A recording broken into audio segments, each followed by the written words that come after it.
and I can sleep for a few minutes. Some friends of mine came together. They raised a lot of money for me.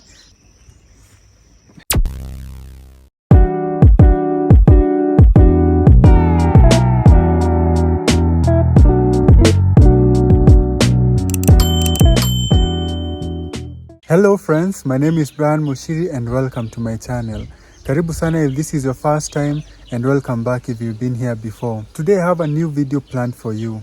In TikTok, people have been asking me a lot of questions about my wheelchair, especially since I told people that I have multiple wheelchairs.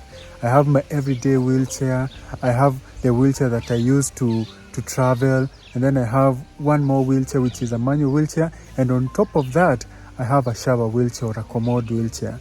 And people have been very curious. They want to know, why do I need all those wheelchairs? And today, that is the purpose of this video. I want to explain and I want to educate, maybe, and raise awareness.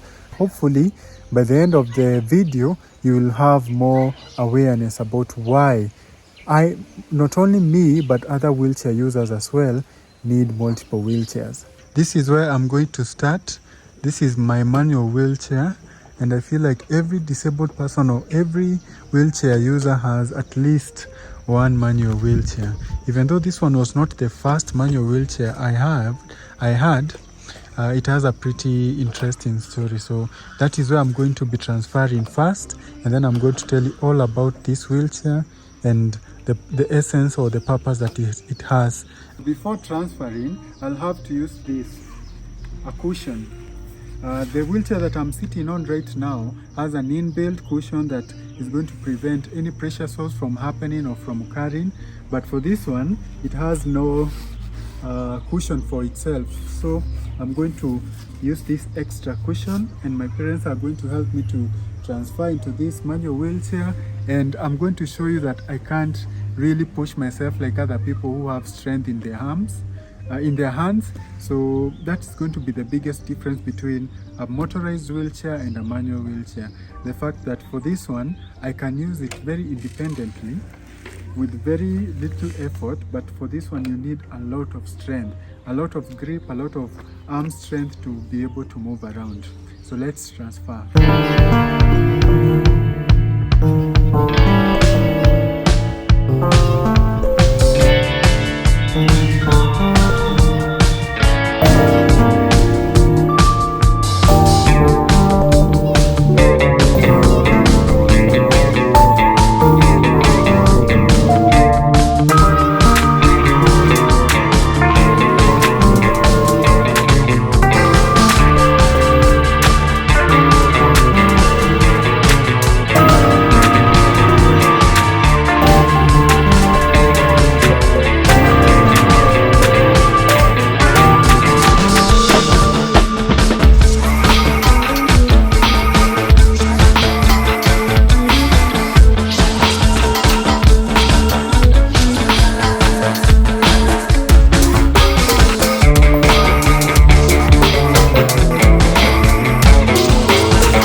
it's that easy to detach the armrest from the wheelchair, and that makes it so easy for me to transfer, and for my caregivers to transfer me from this wheelchair to another wheelchair, this wheelchair to another surface.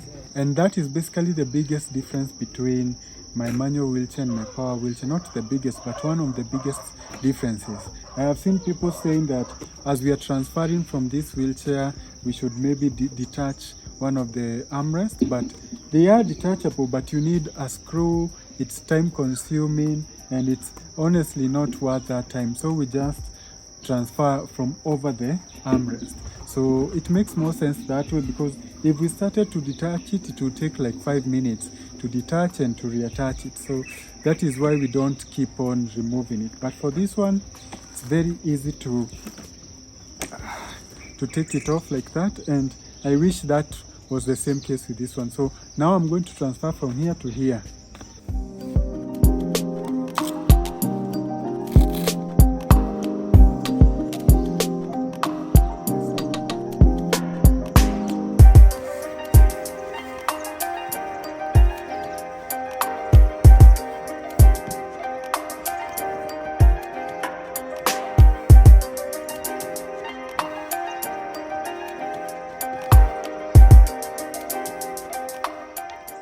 So now it feels more like home.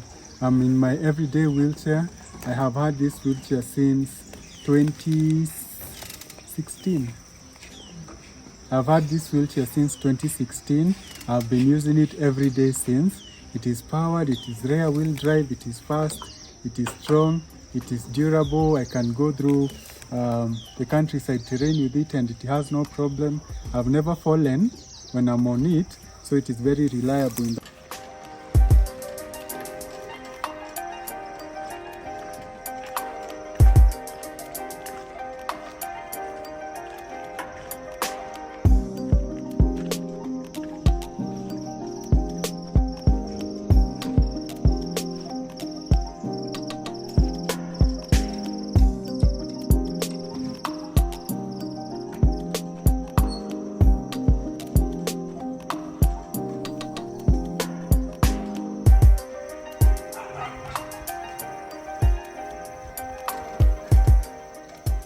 It's very powerful, it's very fast, it's 6 kilometers per hour.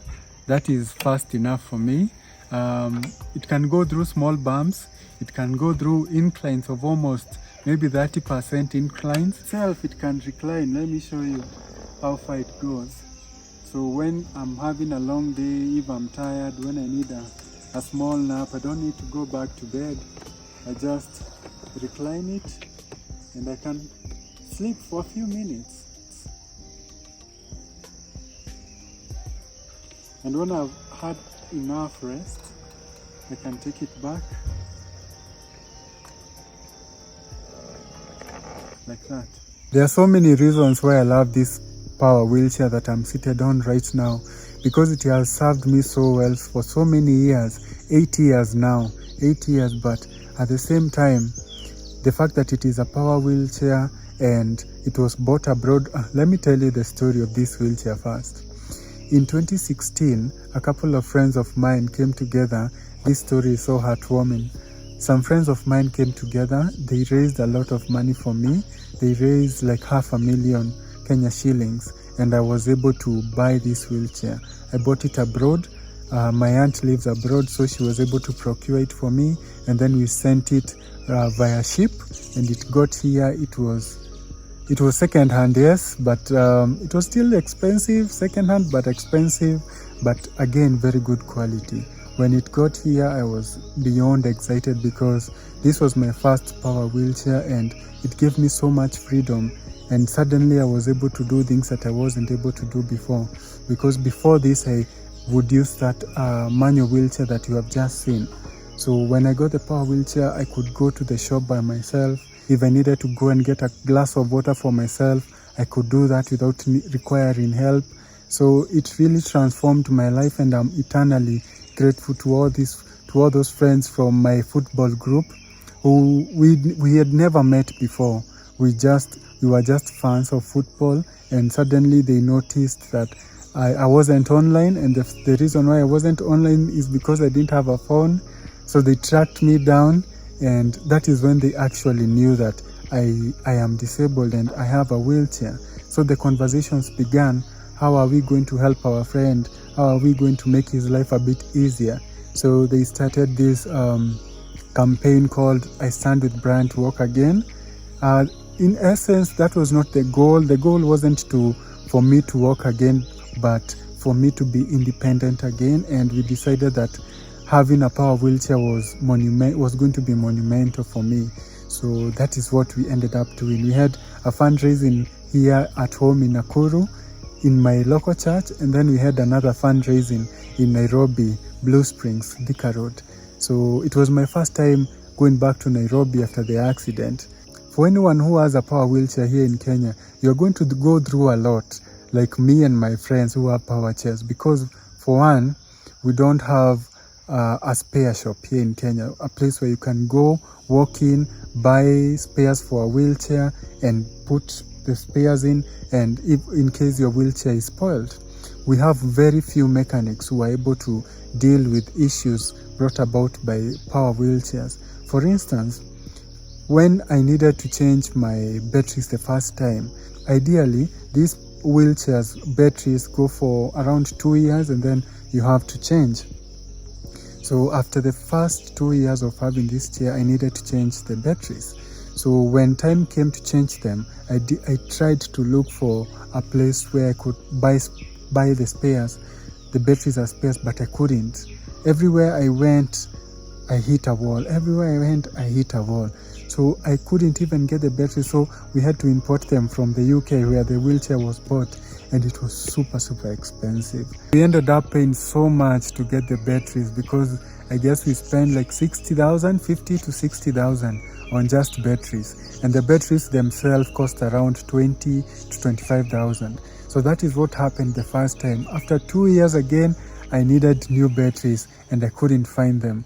I searched and searched, but luckily I was able to get them for a very exorbitant price. Sometime during this year I will need to change them, and again I'm preparing myself for that expense, around 20 to 25,000. So that is one of the few drawbacks of having this chair.